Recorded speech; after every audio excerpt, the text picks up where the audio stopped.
Maureen Molot.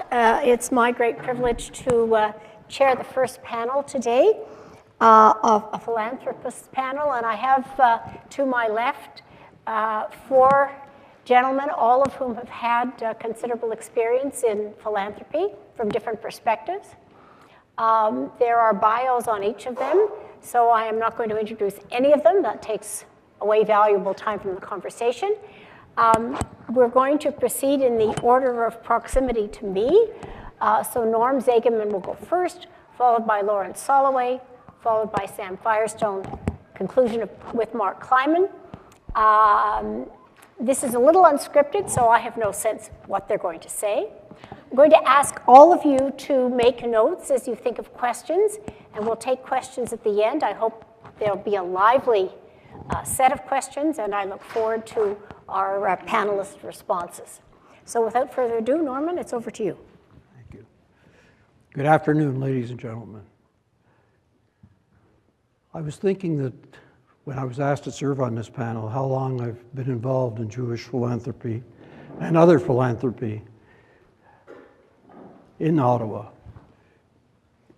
I guess it's almost 65 years ago when I got a call if I would help with the youth division for then United Palestine Appeal. Israel was not a state yet. So I said, what's involved in the youth division? He says, well, basically it's to get younger people involved in the community. So I undertook it. Ottawa was a different city than it is today. It was rather easy to ask for money because you could walk down Rideau Street from door to door pretty well and ask the Jewish merchants to give money. Today it's hard to find a store that's not only run by Jews, but even a store that's not a multinational corporation store. So it made things completely different than what it is today. At that time, during the years when I was active from 1945 until the 90s or the 80s, our campaign was basically divided into different sectors. We had a professional division, which consisted of lawyers, doctors, dentists, accountants. We had retail merchants, we had food people, we had merchants of other categories, and we had division leaders in each division, which were in charge of raising the money. We had a civil servant division, and it was a lot different than today. Today, basically, the community relies on one large area for their money, and that's a real estate division. During the time, the word united became part of the vocabulary, not only with United Jewish Appeal, but United Way as well. United at that time meant that you gave to one organization and they distributed the money as they saw fit to other organizations. Today, you can get 25 or 30 requests for donations in a week in the mail. The word united has really disappeared. Leah told me the other day that there are 247 registered cancer agencies in Canada. And it's hard for the individual to choose where is money going.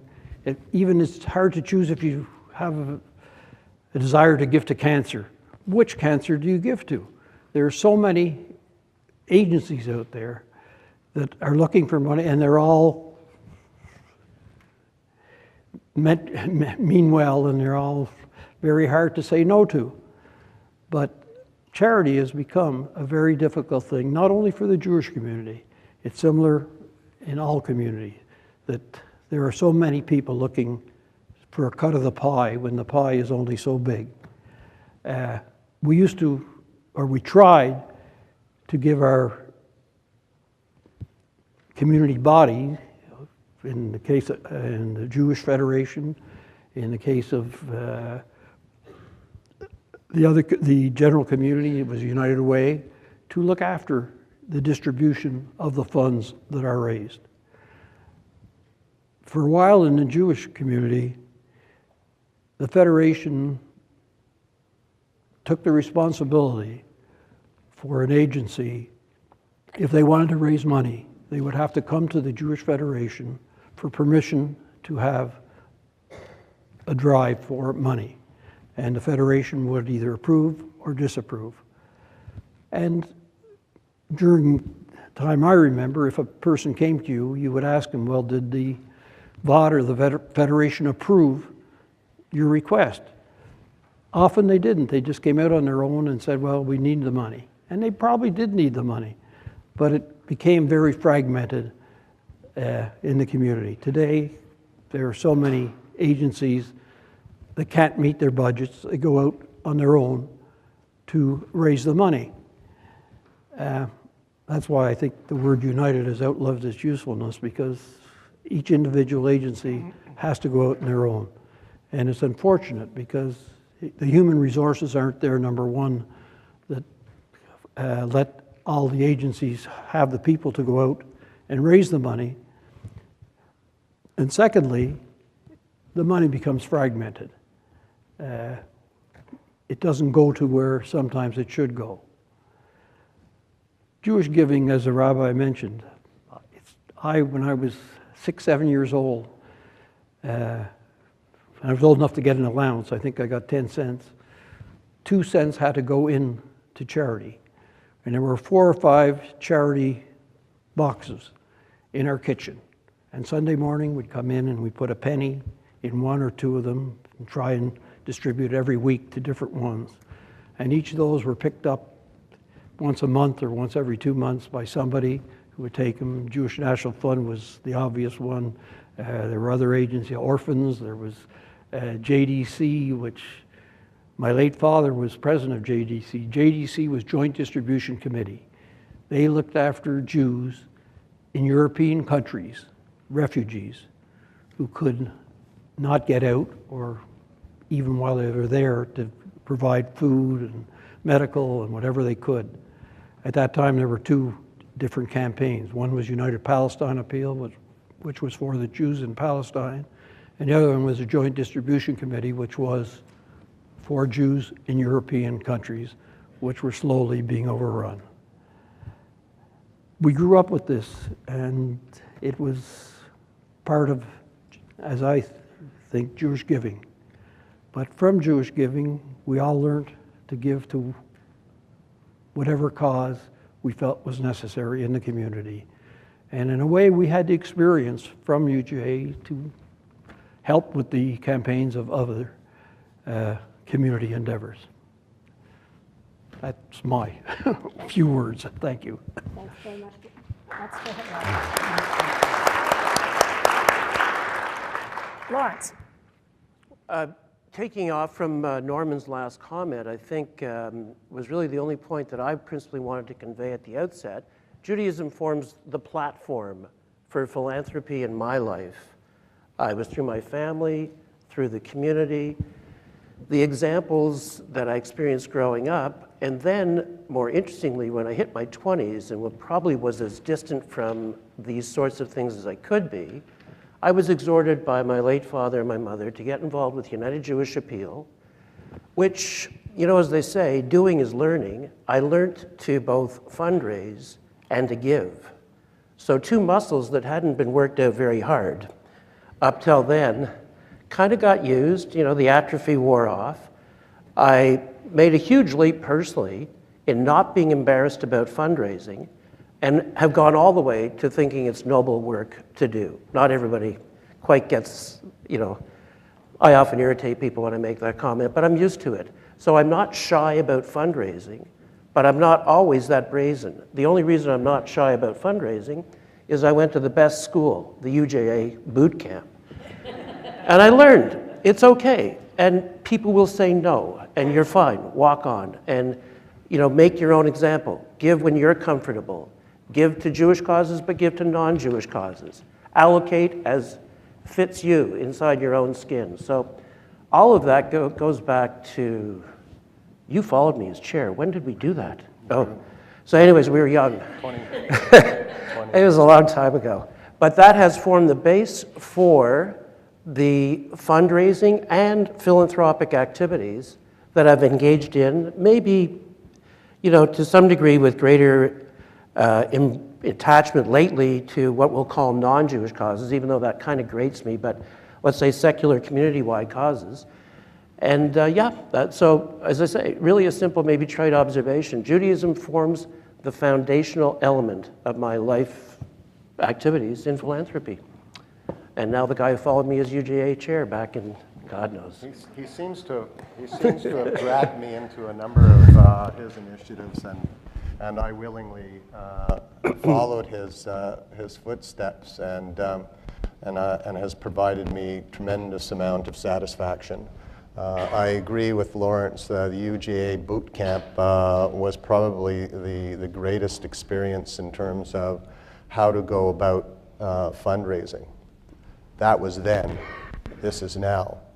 Altruism. I think the concept of altruism doesn't have the same core value to fundraising as it once did, unfortunately. It's still in a meaningful aspect to fundraising, but there are people who do write checks, want something in return, and it's not necessarily it makes me feel good. They want something in return, and you go through the different stages, whether it be you're a parent of a young child. I want my child to have a great, high-quality education. Jewish? Maybe not. Well, there was only one choice for us back in the day, and that was Hillel Academy. Sorry, Ashbury is now another alternative, and some may argue within the Jewish community, it's a better education than Hillel Academy. So Hillel Academy doesn't survive just because it happens to be a Jewish school. So altruism, and then as you go into the next stage, now all of a sudden you've got a child who's going to university. Now you've got the opportunity to engage in university fundraising because you've got kids going to university. That becomes an important element. That also distracts people away from those Jewish causes. And the big one, as you get older, is healthcare. What happens when all of a sudden, and we all hear it, this person had cancer, this person had a heart attack, all of a sudden their loyalties start to shift away from what would be considered Jewish fundraising, important Jewish fundraising causes, to the healthcare side of the community. Because I've experienced a heart attack. I've been on the board of the Heart Institute for 9 years. It's natural for me to do that. Same with Lawrence, triple bypass survivor. Been on the board now, it's close to 11 years or something like that, right? You just do that, and I'm involved with cancer work because I have family members who have cancer, and we all have examples of that, and it takes me away from Jewish causes. Then there's other social realities that seem to come into play when it comes to Jewish fundraising today versus back in the day. As a survivor, as the child of survivor, there was only one thing. It was all about survival, and it was all about Israel. And there really wasn't anything else to talk about. I got to take care of Israel, and I got to take care of myself because we can't trust anybody around us. Things have changed. Intermarriage. Intermarriage has diluted that Jewish focus away. Right or wrong, it just has. Our connection to Israel. Everyone, when I grew up, Israel, you went to Israel and you committed to Israel. You didn't have a choice. Not everybody is as committed to Israel once upon a time they were. Commitment to synagogue. The more you're committed to synagogue, the more likely you're going to give to Jewish causes. The more likely you go to Israel, the more likely you're going to give to Jewish causes. And that's the big challenge. And that's the big challenge now, because we have options. Jews have options just like everybody else. And unfortunately, through dilution of wealth, through the many, many other opportunities, recreational and otherwise, we have a serious challenge. The challenge is we are competing with a lot of other very, very worthwhile causes that may not be Jewish related. My few cents. Great, excellent. Okay, Mark, over to you. Thank you. What can I really add to what these excellent gentlemen have said? I grew up in the Toronto Jewish community. I've been in Ottawa a long time, but obviously growing up Jewish, growing up post-State of Israel, 1948, charitable giving was always an issue. It was an issue to be giving to Israel, JNF, the local Jewish community, always very, very important. But times have changed, and I'm not sure, as you've indicated, that the next generation feels our same kind of commitment to Israel, feels the same kind of commitment to synagogue as we may have felt. And so in some ways, I think the need is even greater than ever. And I think we've always said the need is great, but for the next generation, I think to imbue them with the same kind of feeling for Israel, the same kind of feeling for Jewish community, the same kind of feeling for synagogue, it's different. And today, of course, everybody's bombarded with social media and requests for donations and different organizations looking for money that, we feel that the priority to the Jewish community may not be as significant as it was before. So how do we make sure that the next generation feels that same kind of commitment to raising money for Israel, to raise money for the needs of Israel and the needs of the Jewish community? I certainly believe that the appetite is still out there to give money to give money to the Jewish community, but the pull is coming from so many different areas. It makes it more and more difficult to feel that how important it is to maintain our Jewish institutions. So that's really all I have to say, all I have to add to, and thank you. Okay, thank you. That was easy in the sense that everybody stayed within their time. So we have a good half hour for questions and conversation. So let me open up to the floor. I hope that there are some questions. If not, I have questions, but I'm hoping that those of you who've been sitting here, that questions were raised in your minds by the very thoughtful remarks of our four presenters. Please, go ahead. Stand up, sure. Yeah. There are mics. Actually, I didn't notice. There are mics on both sides of the room because this is all being recorded. Please. Hi. My name is Jay Broadbar. I'm with Save a Child's Heart Canada. You both alluded to and sometimes specifically talked about the next generations, but you focused on it in terms of the content of giving, that it may not be related to Jewish institutions, to Israel, etc. Do you think the impulse to give and the readiness to give and the values to give are still being transmitted? It's just not the content of where the gifts are going? Or do you think there's a challenge also in terms of the impulse to give? Superb question. Anybody want to tackle it? Sam? I want to say that SACH is an amazing organization. I had the good pleasure to go to the hospital, and they do phenomenal work there, and I congratulate you for being part of that fantastic institution. You want to respond to the question? That's a very nice statement. I'm not sure. I think you were talking about, I'm not sure I'm answering the question, but I find now there's a fair amount of donor fatigue. We're always asked, often asked, and we often have to make decisions. And I think that our decisions to contribute are very strategic. You have to make strategic decisions as to where you're going to focus your attention in terms of your philanthropy. And sometimes they're emotional, and sometimes they may be very well thought out critical elements that are important to your life. So I'm not sure exactly if that's where you were going, is that there isn't this kind of knee-jerk, impulsive response to giving like there once was. And I go back to my example of how Israel was it was just a natural thing to do. You didn't have to think about it. Now you have a lot of time to think, and you have to be careful.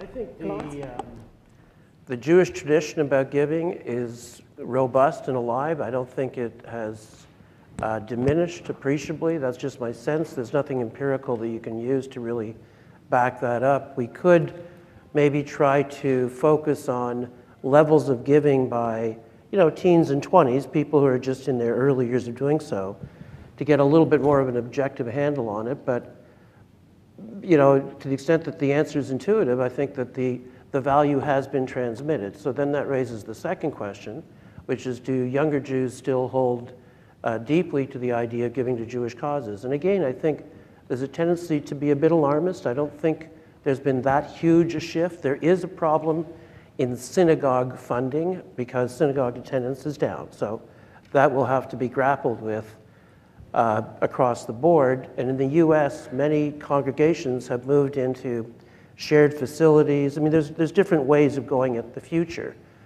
But I would be skeptical that there's been an overriding change that will lead to a lessening of Jews giving to Jewish causes as well as, and indeed all causes. But only time can test the thesis, really.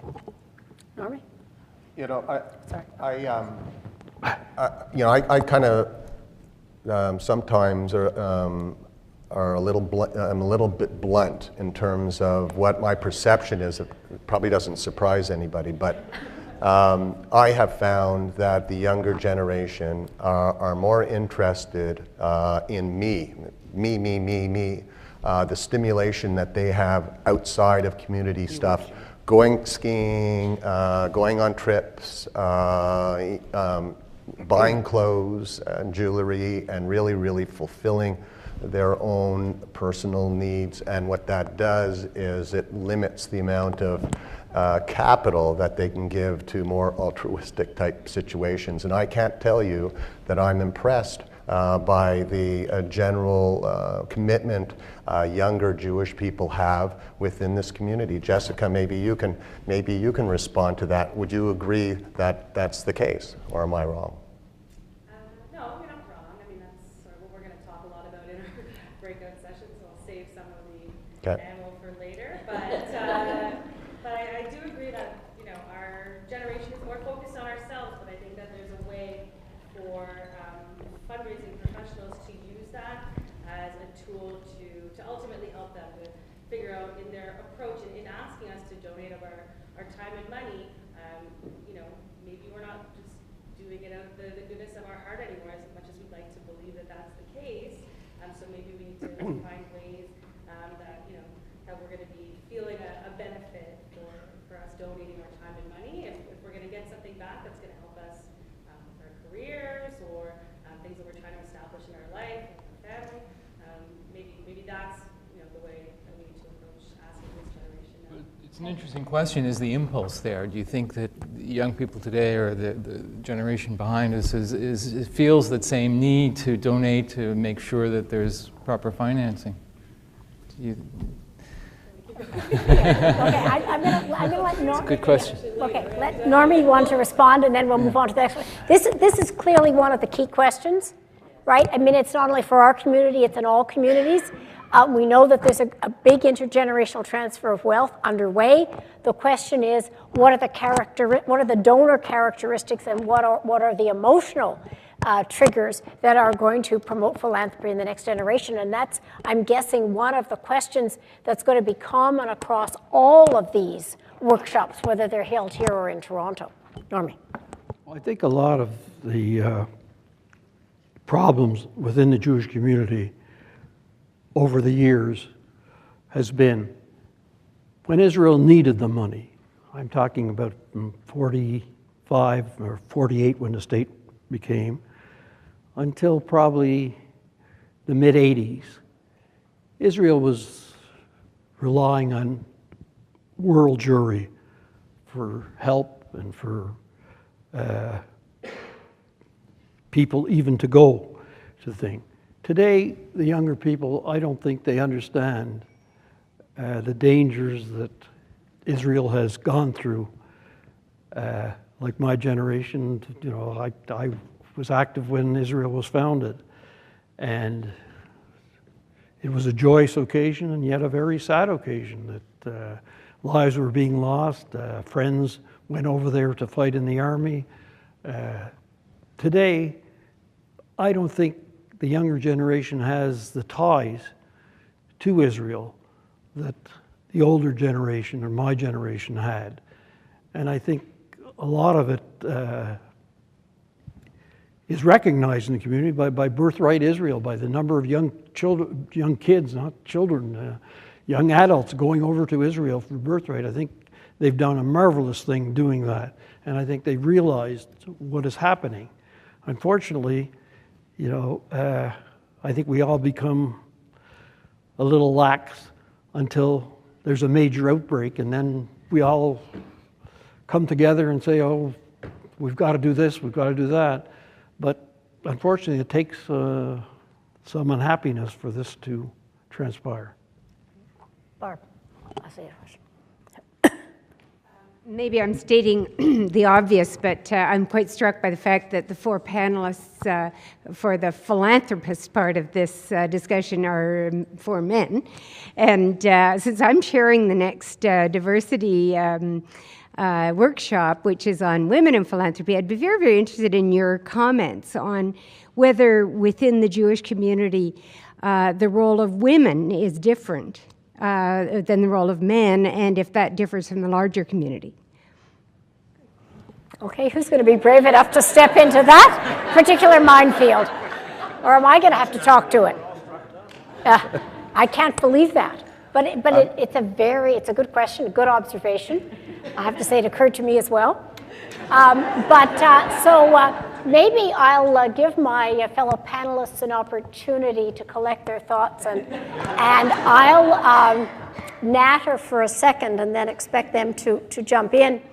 I think it's a terrific question, and it reflects, and again, I can only speak for the Jewish community, the evolution of the Jewish community and how it's basically organized its fundraising. When Normie talked about going from store to store on Rita Street, clearly it was the men who were in the stores.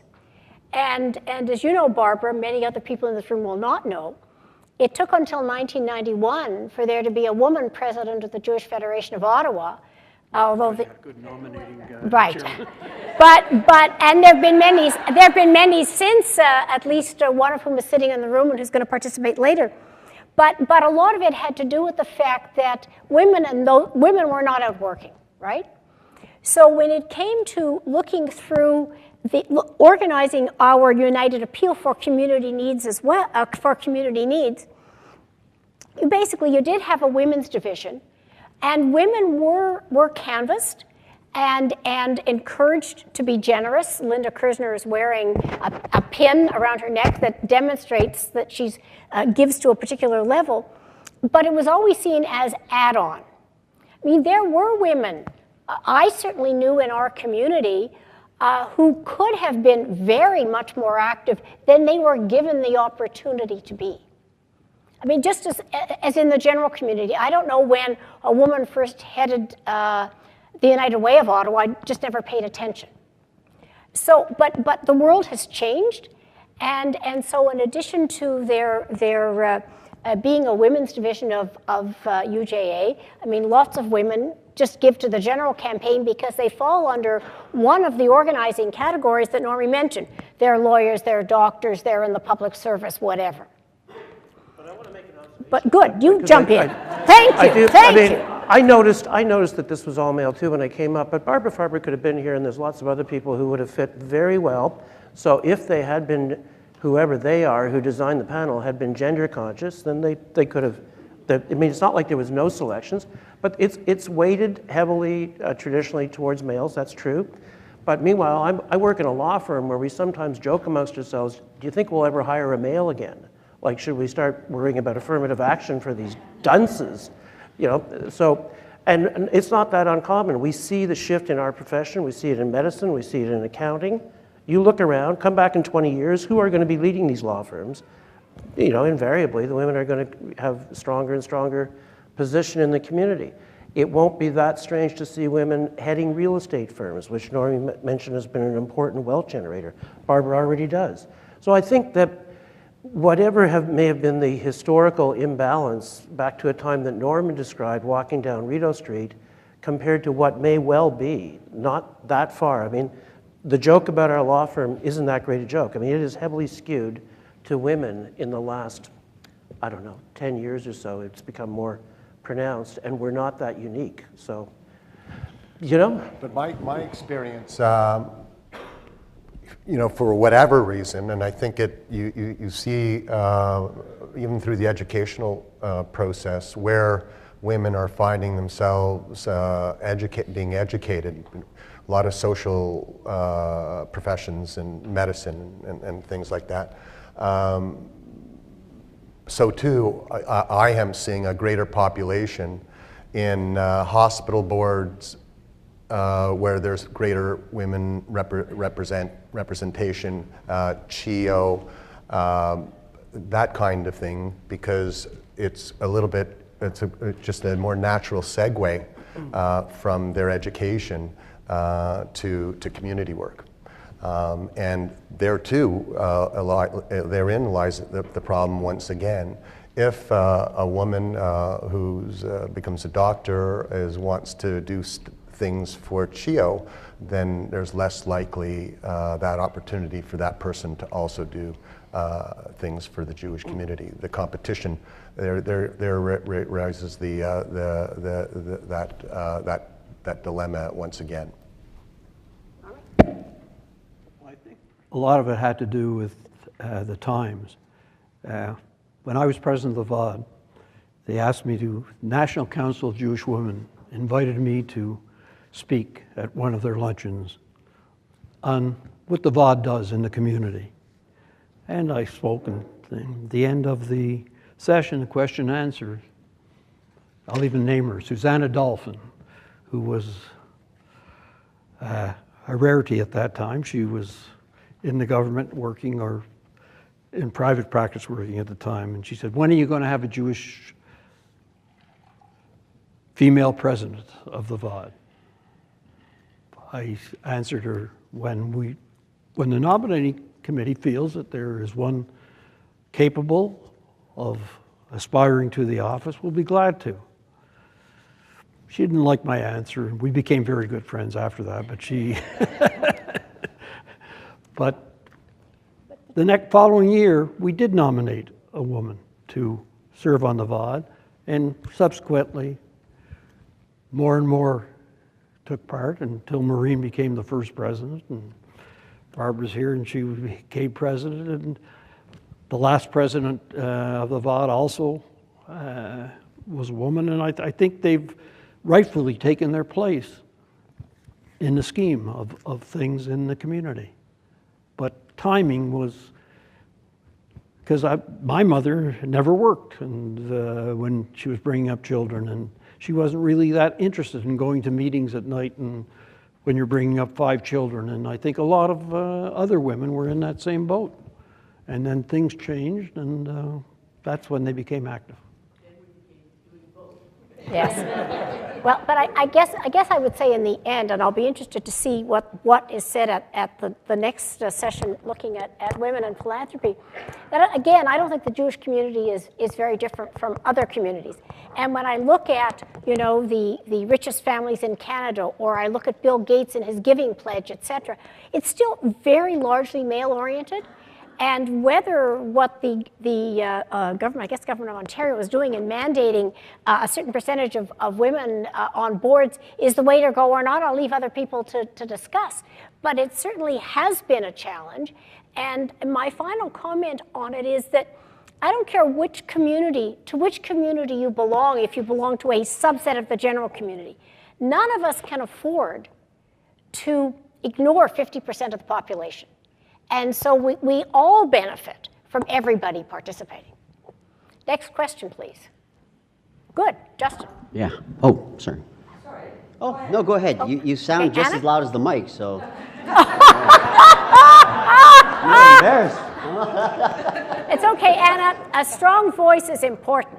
Please. Okay, I'll go with that. What I want to know from you gentlemen is that, I mean, as a Jewish person growing up, we were taught to give to Jewish causes.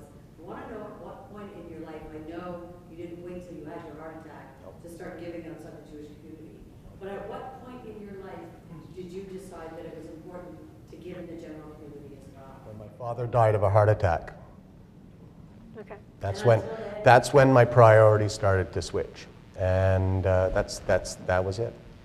We always gave. What's that? We always gave to the general community. Still do. To Salvation Army. Right. To that. My mother was the first chairman of the Ottawa Cancer Society in 1946. Why? Because she had had cancer. And she became very active, and she raised money. Matter of fact, she used to fight with my father because she'd come home and say, I got X number of dollars from so-and-so. That son of a gun doesn't give me that for UJA. You can see the competition in the community. But at the same time, only moments before, there was a special campaign for, I think it was the 70s, the Passover War or whatever. And my father, limited means, came home one day and he had tears in his eyes. And I remember this day as though it was yesterday. And he says, Sam, I gave $10,000 to Israel today. Could have been $1 million. It was $10,000. I said, Dad, that's an incredible amount of money. And he said, what choice do I have? Israel needed it, and I had to step up. So at the same time, I learned that we can't let that go away either. So you start to balance inside the community, outside the community. Mark, do you want to add? We all started learning, as we grew up, we learned to give to Jewish causes. But as we got older and as we came across other issues in the community, then we started to look at donations to other areas, and obviously the need was there as well. So. Okay. Was there a grasp on that decision? It's always a question of priorities in a sense, how much money you have and where it's going to go. And I think for us it was always, obviously the Jewish community was first, but then there had to be money for other charities as well. Thanks. Justin? I'll use the mic. Okay, good. Hi, I'm Justin Poi. I was the co-chair of the Chinese Philanthropy Conference in Toronto. And my question is, board composition of organizations these days is really important. And whenever I'm asked to sit on a board, and I do join, it's kind of no surprise that I'm the only Asian guy in the room. And it's pretty clear after a few conversations with the CEO or the executive director as to what they want me there for and what I'm to do during my term. I was wondering, for yourselves who are involved in non-Jewish organizational boards, how often are you asked to try and reach over to the Jewish community or to help them create a relevance between their particular cause and the Jewish community as well? Good question. Who wants to start? Lawrence? Well, to speak somewhat bluntly, the Jewish community has a high profile in the fundraising, philanthropic landscape of this city, and I don't think that's atypical. So if you're active in philanthropy and in any way connected to the Jewish community, you'll get lots of offers.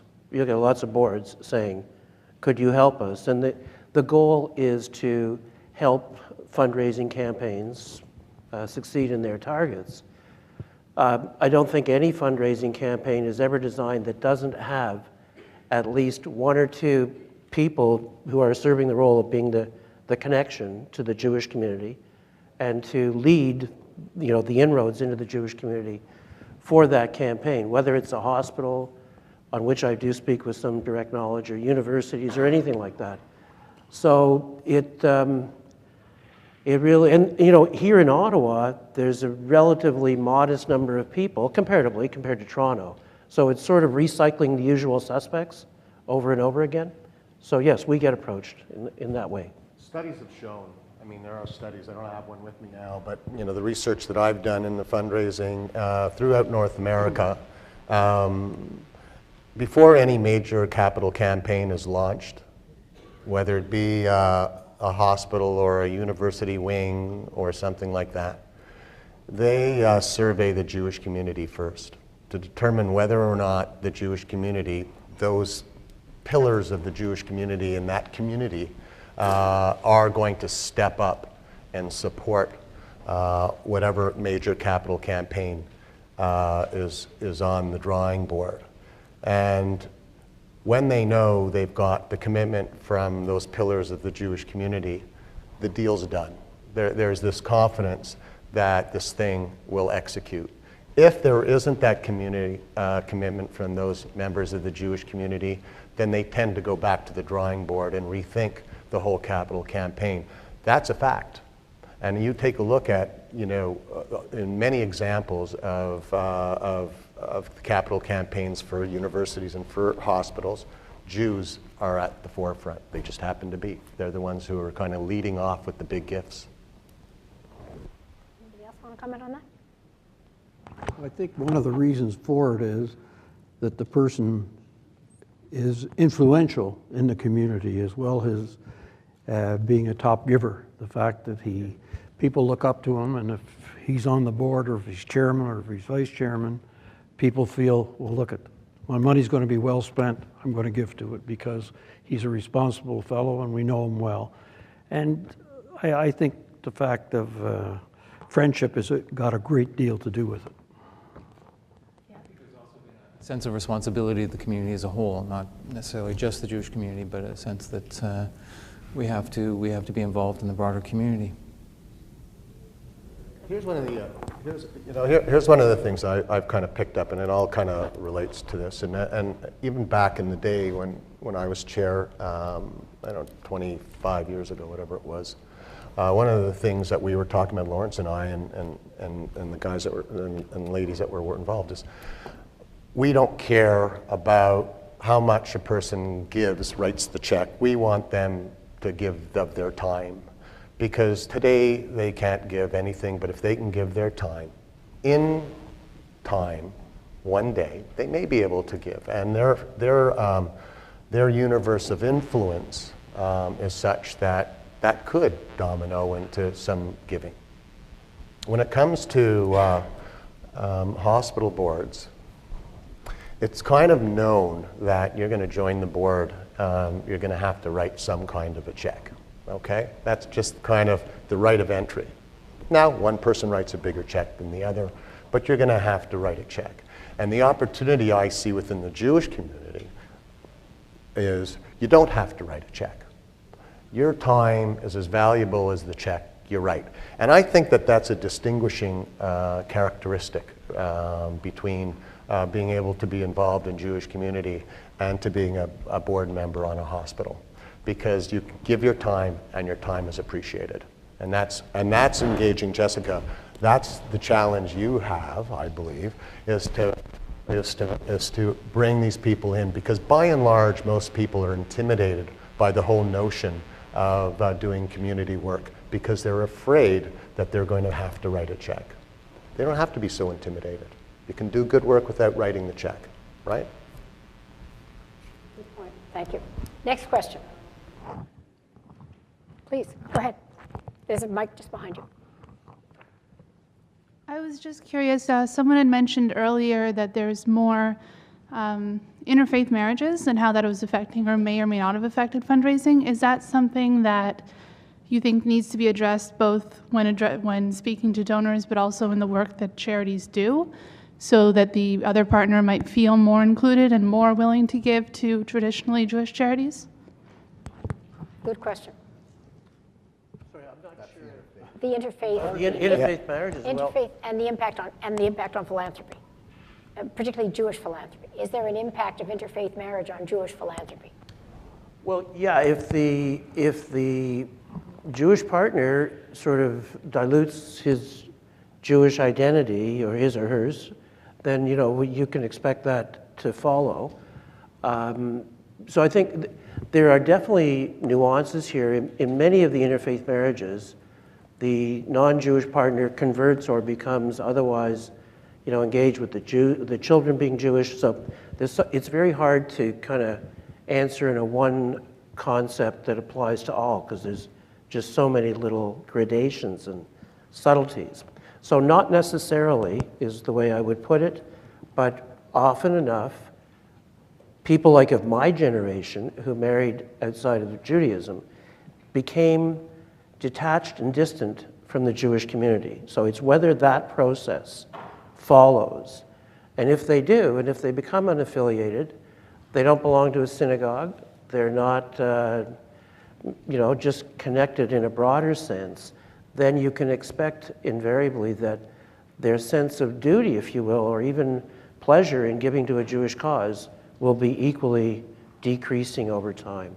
Sort of following up on that concern, is there room within these Jewish organizations maybe to consider diversifying who they serve, so that when it comes to those situations, the non-Jewish spouse or the spouse who has converted might be more willing or might be more interested in giving to these charities if they feel that they also will get from it? Because we talk about how does it affect the donor in the end. There's been some outreach programs. When I was a little more involved in Jewish community, we had outreach programs where somebody would open their house up to people. Maybe they were Jews from out of town who weren't connected. Maybe they were Jews with interfaith marriages, just to kind of open up the door and say, we welcome you. And I'm not sure how successful that's been, or whether or not that outreach program is still in play. But I think what you're getting at here, one of the ideas you're getting at is maybe we don't, maybe there's a way of this couple where one is not Jewish can be engaged a little bit more in Jewishness, the Jewish causes, if the door is open. But I think there's a tendency for interfaith marriages where the Jewish person's going to step back only because he or she may feel as though they're not welcome. And we got to put the welcome mat out and say, my younger brother, who's married to a non-Jewish woman, wants to be engaged, and is engaged, and would become more engaged if they felt there a sense of belonging. Good question. It's time for one more, and I saw somebody moving. Do you want a question? No. Anybody else with a question? Yes, please, Dan. I'd just like to ask in regards to the tradition of anonymous giving, if you could touch on a bit on that. There was talk earlier about obviously putting names on buildings, but there's also from what I hear, a long tradition of anonymous giving, and from a fundraising point of view, obviously, if you have a community leader that steps up, it can encourage other folks. So if you could talk about that dynamic. Okay. The question relates to the extent to which there is in our tradition a sense of anonymity, either a desire for or a sense that one should give anonymously, and how does that fit with what Steve Savitsky said about names on things? So whomever would like to answer. Norm, do you want to start? I'll answer part of it. Up until, I guess, the late 90s, in Ottawa, dedications were a rarity. The old community center on Chapel and Rideau refused donations to name the hall, to name different parts of it. And it wasn't until the new community center was built that dedications really started to take place. And frankly, I was against naming it, but I saw that it made a big difference as far as people giving. They wanted the dedications, and certainly the campaign was very successful, and a lot had to do with the fact that they when people donated the money, basically they were sales. And it was very successful in naming different parts of the building after loved ones, and Hilla Lodge similarly, and the school similarly. So I guess the proof is in the pudding that it does mean something. Soloway JCC. Mm-hmm. So, yep. No, it does work, and a friend of mine had to make a speech at, I think it was an AFN event back in November, and he talked about how, Maimonides had ranked giving and charities, and certainly the highest form was where there's complete anonymity on both sides, exactly, between the donor and the donee. And then this friend of mine sort of posed the question, how did we square that with the fact that we're out getting awards for this kind of thing? And he said the only answer he could logically come up with was that it had a leverage effect, that some people would see that he, Steve, had given to X and Y, and it might cause them to want to give, even if it's to A and B and C. It still creates that sort of follow-on effect, which I actually believe does happen. But again, I think the Jewish tradition is to accord the highest respect to the completely anonymous transaction, and I think that is the most satisfying in a way. That goes back to the altruistic part of fundraising. I'm not typically finding that there are a lot of people who are ready to write a big check who really want to remain anonymous. They want people to know, and they should want, and I believe it's right. I believe they should have every right to be proud of what they've done for the community. And their kids are proud, and their families are proud, and their friends are proud. And I think it's a wonderful, wonderful mitzvah to be able to lend your name to some cause that you've committed to.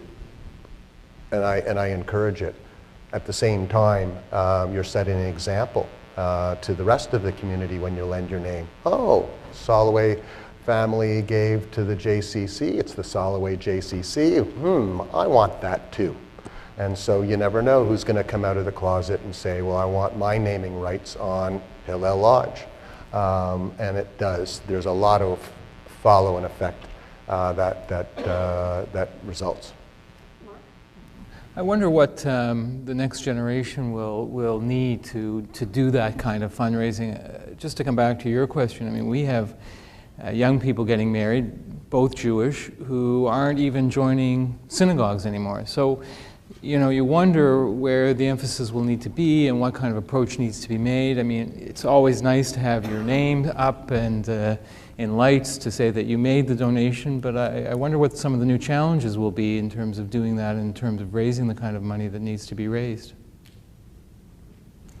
My watch tells me it's about 25 to 2, so we need to stop so that people can take a break and get to their breakout sessions. But before calling this to an end, I do want to thank the panelists for giving of their time and their honest comments, and also those of you who posed questions. The questions were all terrific and really helped to bring out many of the issues that the Jewish community faces as we go forward in terms of philanthropy. So thank you very much, and thank you to the panelists.